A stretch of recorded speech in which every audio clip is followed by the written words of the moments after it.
even see you there. Good afternoon and welcome to headgraphics.net. My name is Patrick Yurick and I'm on break from work from the Lobster Pound in Lincolnville, Maine. And I figured I'd do my second installment of the How to Paint a Guitar the Pat Yurick way. Let's go over materials first. In front of me I have my guitar. I have something I didn't mention yesterday. This is a shower curtain you can buy at the dollar store for about, I want to say $1.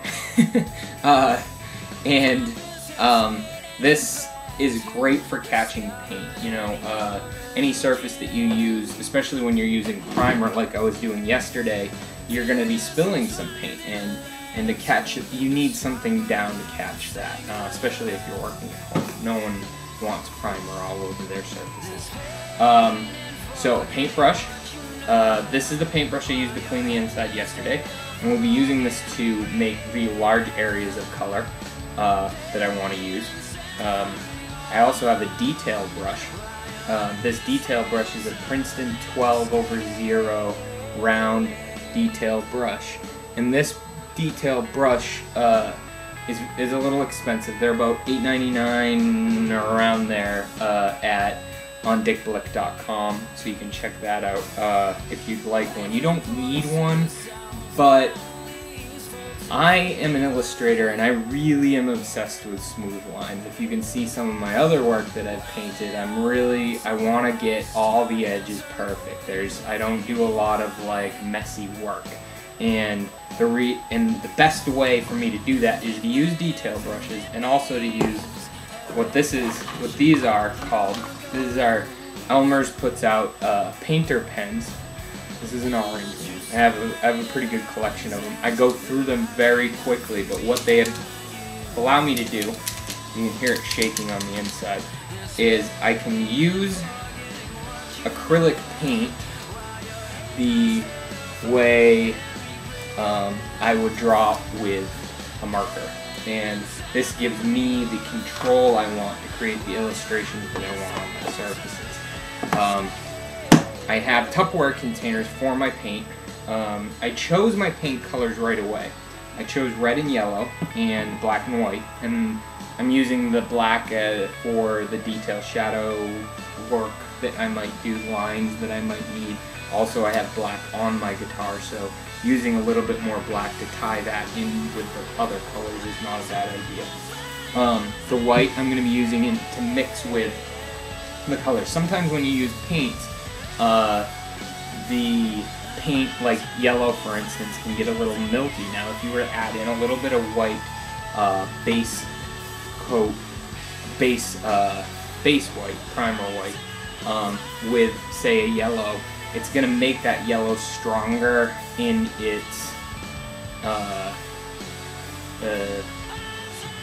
it's going to make it stronger in its ability to stand out. So if I'm painting over a red spot with yellow, you'd be able to see through the yellow because it's thin. It's a very thin color. So when I mix primer into it, it adds that white to it and makes it a very solid yellow. So when I add it over the red. Now, where that ties into why my guitar is yellow. Yesterday we talked about priming and sanding and priming the guitar, and as I've already done that, I finished priming the guitar. I primed the bottom yesterday, and I sanded down all the rough spots. Some of them were still left, but that's okay. I got most of them out, and then I went ahead and I put the yellow on first. Now, why did I put the yellow on first is because the yellow, as I said, is a milky color, and if I were to put the red on first and then try and paint yellow onto the red, it would make my life really difficult because the yellow is so milky. I would have to keep coating and coating and coating, and adding primer and diluting the strength of the yellow in its purity by making it whiter with the primer. So as I know I want yellow on this, I figured the best way to start out with the yellow was to put primer, take the primer coat and then put the yellow on top. And the yellow really comes strong over the primer because the primer makes the yellow stand out. White reflects the color. So then when I start doing my design, the first thing I'm going to be doing is using red. Now, so that's it for materials, and we have the guitar and we have its first coat on. You always want to do your lighter coat. Like say I was doing blue and orange. I would want to do the orange first, followed by the blue for detail. If I was doing purple and pink, I'd want to use pink first because the pink is lighter, and so on and so forth. And I recommend using color combinations that have high contrast because you're going to be able to use a lot of illustrative techniques. You could paint a scene, you could do a whole number of things. For what my type of illustration I like to do, which is cartoony, I like to use two colors to really experiment with how much I can do with a limited palette. And I've done stuff outside of that before, but for this one I'm going to continue my process. I like the process, it makes me happy. So, and this is the Pat Yurick way of painting a guitar after all. So, the other thing that I didn't mention that you want around is you want a rag. Mine is an old sock that I have used for very many painting experiments, so it's kind of gross.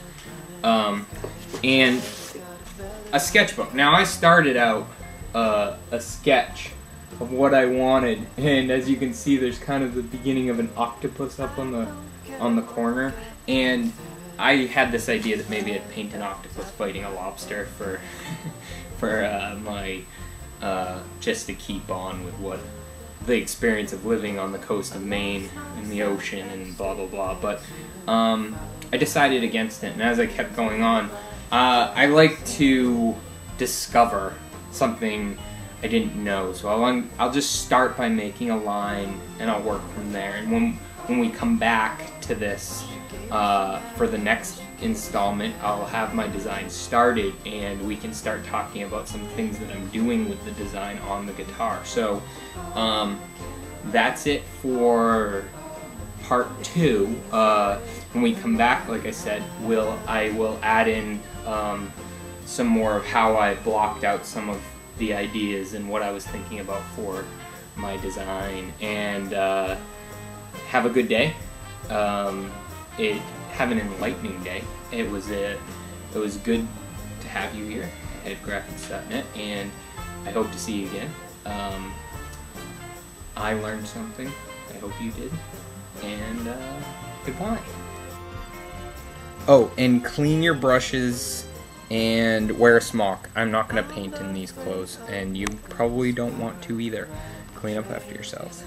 Have a good day. Remember to clean your brushes. To get it right, I turn around and I give it one more try.